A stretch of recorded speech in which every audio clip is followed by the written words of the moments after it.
জয় গুরুদেব, নমস্কার। অ্যাস্ট্রো বিআরএসে সকলকে স্বাগত জানাই। আশা করি সকলে ভালো আছেন। আজ আবার মান্থলি রাশিফল নিয়ে আলোচনা করব এবং আজকে আলোচনা করব জুন ২০২৫ কেমন যেতে চলেছে কুম্ভ রাশির জাতক বা জাতিকাদের সেই নিয়ে। শুরুতেই বলবো এই আলোচনা আপনাদের জীবনে ৪০ থেকে ৫০ ভাগ ফলিত হবে। কেউ দয়া করে ভাববেন না এটা আপনাদের জীবনে 100% ফলিত হতে চলেছে।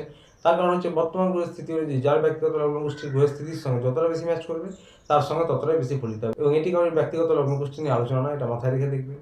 যাদের ব্যক্তিগত গোষ্ঠীতে গ্রহের স্থিতি অত্যন্ত খারাপ, দশান্তর দশা খারাপ চলছে, তাদের ক্ষেত্রে বৈষম্য হবে। এর উদ্দেশ্য হচ্ছে যা কিছু ভালো রয়েছে তা দেখে যেন আরো ভালোভাবে প্ল্যান করতে পারেন এবং যা কিছু খারাপ বা নেগেটিভ রয়েছে তা দেখে যেন সতর্ক বা সাবধান হতে পারেন। তো আর বেশি দেরি না করে শুরু করবো আলোচনা। শুরুতে বলবো যারা বিদ্যার্থী পরীক্ষার্থী রয়েছেন আপনাদের ৫ নম্বর হাউসে কিন্তু দেবগুরু বৃহস্পতি রয়েছেন এবং লম্বা সময়ের জন্য এখানেই থাকবেন। দেবগুরু বৃহস্পতি জ্ঞানের কারক, অবশ্যই তার উপর রাহু দৃষ্টি রয়েছে যদিও।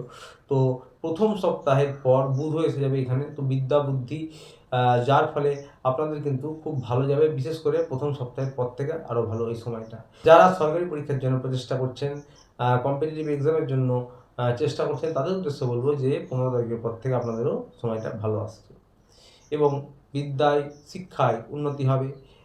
যারা উচ্চশিক্ষায় রয়েছেন, তন্ত্রমন্ত্র জ্যোতিষকে পড়াশোনা করছেন, তাদের জন্য কিন্তু প্রথম সপ্তাহের পর থেকে ভালো যাবে। যারা লাভ রিলেশনে রয়েছেন, প্রেমিক প্রেমিকা রয়েছেন, তাদের উদ্দেশ্যে বলবো যে আপনাদেরও কিন্তু মোটের ওপর এই মাসটা বেশ ভালো যাবে।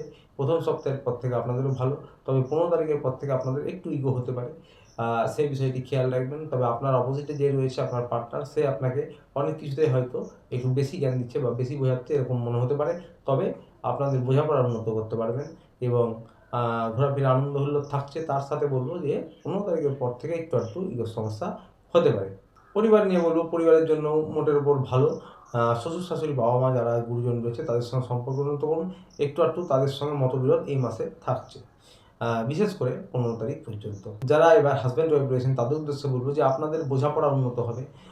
আপনাদের মধ্যে একটা একে অপরকে হেল্প করার ইচ্ছে থাকবে, তবে প্রথম সপ্তাহের পর অর্থাৎ দ্বিতীয় সপ্তাহ থেকে কিন্তু আপনাদের আশা প্রত্যাশা বাড়বে, আপনাদের আকর্ষণ বৃদ্ধি পাবে, কিন্তু আপনাদের একটা জেদ রাগ ইগো কিন্তু সেই সময় দেখা যেতে পারে।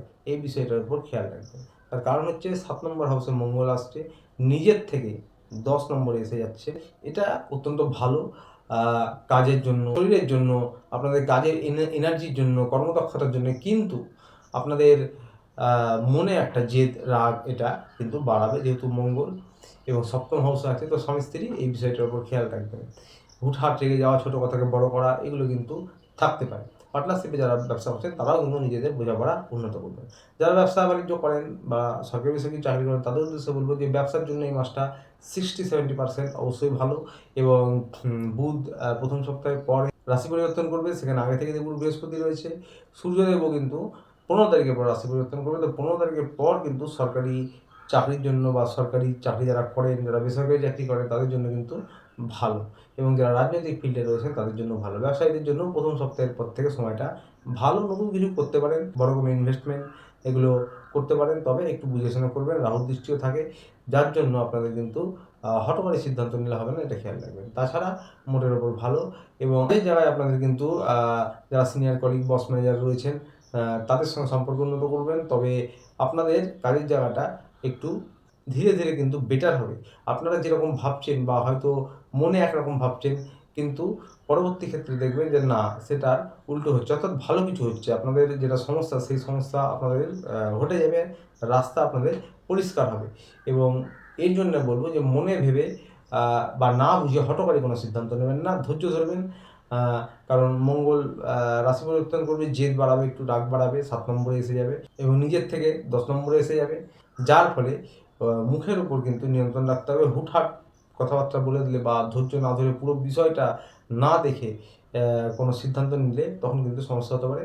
তো আপনারা যদি একটু ধৈর্য ধরে বা একটু সহ্য করে বুদ্ধি দিয়ে এগিয়ে যান, দেখবেন যেটা ভাবছেন তার উল্টোটা হচ্ছে এবং অবশ্যই সেটা ভালো হচ্ছে, আপনাদের রাস্তা খুলে যাচ্ছে। স্বাস্থ্য নিয়ে বলবো যে লগ্নে রাহু আছে এবং মঙ্গলেরও দৃষ্টি রাহুর ওপর পড়বে, পুরো মাস জুড়ে পড়বে, রাশি পরিবর্তন করার পরও পড়বে। তো যার জন্য মাথা যন্ত্রণা, চোখ জ্বালা করা, চোখ রিলেটেড কোনো সমস্যা, high blood pressure, low blood pressure যাদের রয়েছে তাদের আপ ডাউন করতে পারে, একটু সমস্যা করতে পারে। এছাড়া ছোটোখাটো কোনো চোটাঘাত লাগতে পারে। তো প্রতিকার নিয়ে বলবো যে আপনারা যারা কুম্ভ রাশির জাতক জাতিকা রয়েছেন, সপ্তাহে যে কোনো একদিন না হলেও আপনারা মাসে অন্তত একদিন শনি মন্দিরে গিয়ে পুজো দেন। এবং মাসে অন্তত একদিন বজরংবলী হনুমান মন্দিরে পুজো দিন। বাড়ির ছাদে বা উঠোনে এলাকায় কালো কাক থাকলে কিছু নিয়মিত খাবার দিন রোজ, ভালো আপনাদের এটা প্রতিকার হবে। এবং ওম প্রাং প্রিং প্রং স শনিশ্চরায় নমঃ, এটা শনিদেবের বীজ মন্ত্র প্রত্যহ 108 বার জপ করতে পারেন করগুণে, বা চোখ বন্ধ করে 1 মিনিট 2 মিনিট ধ্যানের মতন করতে পারেন। তো আসছিল এই পর্যন্ত। ভিডিওটা ভালো লাগে চ্যানেলটি অবশ্যই লাইক সাবস্ক্রাইব করে পাশে থাকবেন। দেখা হচ্ছে আবার পরের ভিডিওতে। ততদিন ভালো থাকবেন, সুস্থ থাকবেন। নমস্কার।